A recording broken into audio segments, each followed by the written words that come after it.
अंग्रेज़ों ने ये बात नहीं है, उन्होंने लूटा खुटा बहुत हमें, लेकिन वर्क भी करके गए थे। ओवरसीज़ जब मेरी मेलिंग हुआ करती थी, फर्स्ट थिंग मैंने जो हम पहले भेजते थे अपने डाक से, फिर वो टेलेक्स इंस्टॉल किया। टेलेक्स में जो करते थे फटाफट में कॉपी करके, क्योंकि वो कर लेते टेप बना के करते थे, तो कट वो जो है रिप्लाई भेज देता था। अब बोले जी फैक्स लाओ, this is old technology now. उस ज़माने बिल्कुल सिंपल से simple fax machine that was costing more than 20,000। अब ये स्टार्ट हो गया, अब तो ईमेल से चलता सारा, सॉल्व ईमेल। ऐसे ही मेरे बहुत से कस्टमर्स ऐसे हैं, वो कहते हैं जी जो स्मेल है इसके सारी खुशबू मेरे को इसमें से बुक्स में से के पेजेस में से आती है, कंप्यूटर नहीं दे सकता वो।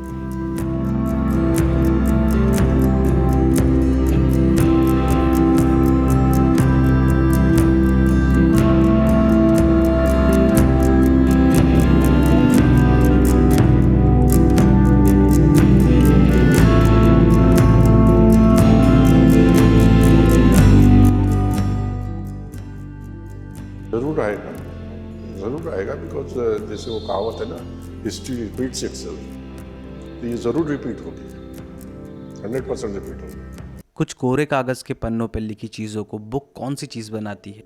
क्या कोई भी चीज़ जो इन्फॉर्मेशन को स्टोर करने के या फिर उस इन्फॉर्मेशन को कम्युनिकेट करने के काम आती है, उसे बुक बोलना सही रहेगा? या फिर इसका लेना देना पेपर, बाइंडिंग, फॉन्ट और पेपर की स्मेल, इन सब चीज़ों से है? क्या ये चीज़ बुक है या फिर ये? इन सभी सवालों के जवाब जानने के लिए हमें समय में थोड़ा पीछे जाना पड़ेगा। पेजेस का स्टैक जो कि एक तरफ से बाइंडेड होता था, उसे बोलते थे कोडेक्स, जो कि हिस्टोरिकल एंसेस्टर था मॉडर्न बुक्स का। लेकिन बुक हिस्ट्री में जो टर्निंग पॉइंट आया था वो आया था 15वीं सेंचुरी में, जब जोहानस गटनबर्ग ने प्रिंटिंग प्रेस को खोला था। लेकिन मूवेबल प्रिंटिंग टाइप का इन्वेंशन इससे बहुत पहले ईस्टर्न कल्चर में हो गया था, मगर गटनबर्ग की प्रेस का इन सभी चीज़ों में काफ़ी खास रोल था। सडनली जो एलाइट क्लास मॉन्क और रूलिंग क्लास थी, उनसे रिटन इन्फॉर्मेशन का पावर हटा दिया गया। अब मैसेज बहुत इजीली स्प्रेड होने लगे और कॉपीज बनना शुरू हुई। इससे पूरे यूरोप में प्रिंटिंग प्रेस की संख्या बढ़ने लगी। इवेंचुअली पेपर की पॉपुलैरिटी पूरे यूरोप में बढ़ती गई और इसने पर्चमेंट को रिप्लेस किया, क्योंकि वो बल्क में सस्ता मिलता था। इंक को ऑर्गेनिक प्लांट और एनिमल डाई को पानी में मिलाकर या फिर वाइन के साथ मिलाकर बनाया जाने लगा। लेकिन पानी मेटल टाइप में चिपकता नहीं था, इसीलिए प्रिंटिंग प्रेस को ऑयल बेस्ड इंक का यूज करना पड़ा। प्रिंटिंग में ब्लैक इंक का यूज होता था, जो लैम्प सूट, टर्पेंटाइन यानी कि तारपिन का तेल और वॉलनट ऑयल के मिक्सचर से बनाया जाने लगा। Then what about font size and type? Earliest movable type pieces reverse letter से बनाए होते थे, जो कि लेड अलॉय स्टॉक की एक एंड में कास्टेड होता था। ये सारी चीजें हैंडमेड थी, जिसकी वजह से ये काफी एक्सपेंसिव हो जाती थी और फॉन्ट का हर डिजाइन आर्टिस्ट के साथ बदलता था। किसी भी चीज में स्टैंडर्डाइजेशन तब तक पॉसिबल नहीं है जब तक उस चीज की मास प्रोडक्शन में जरूरत ना हो। उसके बाद निकोलस जेनसन ने 2 तरह के फॉन्ट स्टाइल क्रिएट किए और फिर क्या था, देखते ही देखते thousand of other font style पूरी दुनिया भर में बनने लगे, including the familiar type Roman. इन सभी चीजों को होल्ड करने के लिए किसी चीज की तो जरूरत थी, और लेट 15वीं सेंचुरी तक भी कवर को वुड या पेपर की खूब सारी शीट को एक साथ पेस्ट करके बनाया जाता था, और जल्द ही इनका रिप्लेसमेंट रोप के फाइबर मेलबोर्ड एके गत्ते से हुआ। लेट 17वीं सेंचुरी में ये क्वालिटी बाइंडिंग के लिए यूज होता था और जल्द ही ये लेस एक्सपेंसिव ऑप्शन में गिना जाने लगा। जैसे आज ये मास प्रोडक्शन कवर इलस्ट्रेशन सिर्फ एक मार्केटिंग टूल बनकर रह गए हैं, पुराने ज़माने में ये कवर सिर्फ ऑर्डर पर बनाए जाते थे। और इवन बुक स्पाइन की भी एक अलग ही हिस्ट्री है। इनको शुरुआत में इंपॉर्टेंट नहीं कंसिडर किया जाता था। अर्लीस्ट बुक स्पाइंस राउंडेड की जगह फ्लैट बनाई जाती थी। इस फ्लैट फॉर्म की वजह से बुक को पढ़ने में बहुत आसानी होती थी, क्योंकि वो टेबल पे इजीली रेस्ट कर सकती थी। लेकिन इस स्पाइन में एक कमी थी, ये बहुत जल्दी डैमेज हो जाती थी, और इस प्रॉब्लम को सॉल्व करने के लिए राउंडेड स्पाइन का इन्वेंशन हुआ। लेकिन अब नए प्रॉब्लम आने शुरू हो गए थे, जैसे बुक का खुद से बंद हो जाना। लेकिन flexibility was more important, specially उनके लिए जो ट्रैवल करते करते पढ़ना पसंद करते थे। जैसे जैसे बुक इवॉल्व होती गई, हमने बाउंड टेक्स्ट को फ्लैट स्क्रीन और इलेक्ट्रॉनिक इंक में रिप्लेस होते देखा। धीरे धीरे वक्त बदलता गया। पहले किताब ही कहानियां थी और अब किताब कहानियों का जरिया, यानी अब किताबों और नॉवल पर फिल्म बनना शुरू हुई। लोग फिल्म को ज्यादा प्रेफर करने लगे रेदर देन उस बुक पे जिस पे वो फिल्म बनी है। इसने लोगों को 2 तरह की ऑडियंस में बांट दिया था, एक तो वो जो फिल्म प्रेफर करते थे और एक वो जो अभी भी बुक को better than film which is based on that book बोलते थे। मैं मूवी प्रेफर करूँगा। रीज़न ये है कि रियलिस्टिक मतलब इतना प्रॉपरली जिसमें बुक पढ़ने में इतना टाइम लगेगा और उतना मज़ा नहीं आ पाएगा जितना मूवी देख के मैं उसको एंजॉय कर पाऊँगा। टाइम कंज्यूमिंग कम है और जो रियलिस्टिक जो मूवी का जो एक्सपीरियंस है वो बेटर होगा। मोशंस होंगे, इमोशंस होंगे सारे और प्रॉपरली 2.5-3 घंटे में पूरा उसको कर पाऊँगा। और बुक पढ़ने में बहुत टाइम लगेगा और वो दूसरा क्या कि उसको कनेक्ट करना मुश्किल होगा मेरे लिए, तो मैं मूवी देखना ज़्यादा प्रेफर करूँगा। Like for example, something like Fight Club, I liked the film better, to be honest. And I read the book and it was still good, but like if I would have never seen the film, I don't think I would have made such a great visual in my head as David Fincher did.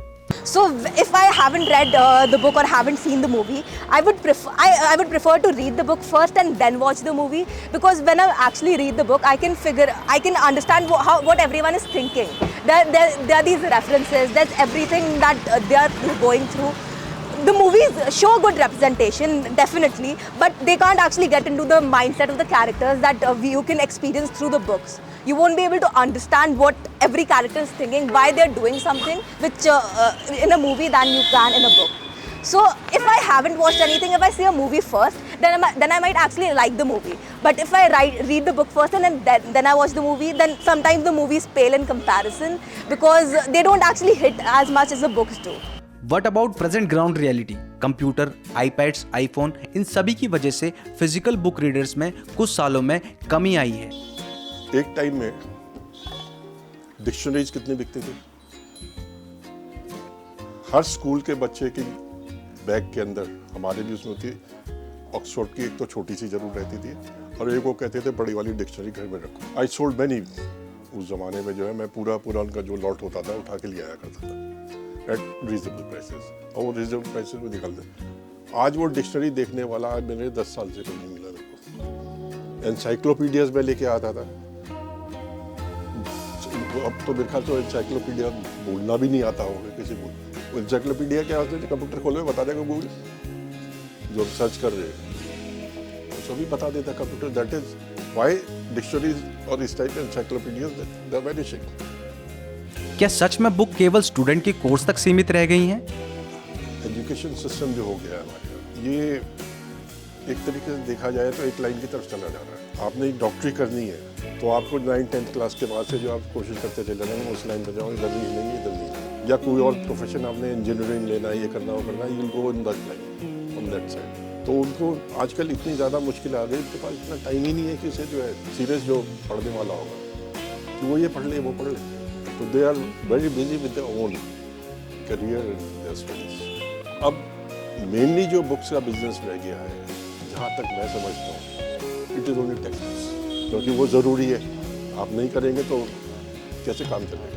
इसीलिए हमने सोचा कि शहर की इन छोटी छोटी libraries के बाद एक बार मॉल्स में खुले इन बड़े बुक स्टोर्स में जाकर देखते हैं। हमारा ये जो स्टोर है क्रॉसवर्ड का, हमने नवंबर में स्टार्ट किया है। यहाँ पे जब मॉल भी जो ओपन हुआ था नवंबर में हुआ था, अक्टूबर में सॉरी, और हमारा स्टोर भी हुआ था। और जब से स्टार्ट हुआ है और हमें बहुत अच्छा फीडबैक मिला है यहाँ पे क्रॉसवर्ड में। ओवर हेयर इन देहरादून, जो बुक्स रीडर है ना बहुत अच्छे हैं, बहुत ज़्यादा हैं, बड़े हैं, इनफैक्ट बड़े हैं, कम नहीं हुए हैं, बड़े ही हैं।